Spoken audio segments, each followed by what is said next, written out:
শকুন মরা গরু খাওয়ার জন্য চলে আসতো দলে দলে। এরা তো সেই শকুন,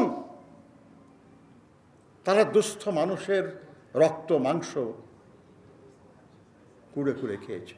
পত্রিকায় ছাপা হয়েছে, হাসপাতালে বালিশ কাণ্ডর কথা শুনেছি আমরা,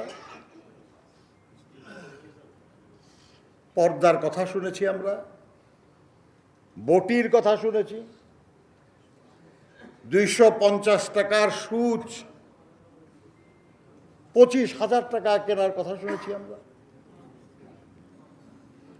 আমরা পত্রিকায় দেখেছি কেজির মাপে ঘুষ নেওয়া হচ্ছে।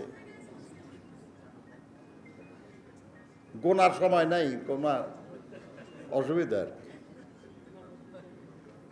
হ্যাঁ, এবং এক সময় শুনেছি কম্বল চুরি, সেখান থেকে শুনলাম রিজার্ভ চুরি। এই যে বাংলাদেশ, দেশের টাকা ভাগাভাগি করে নেওয়া হচ্ছে, পাচার করা হচ্ছে,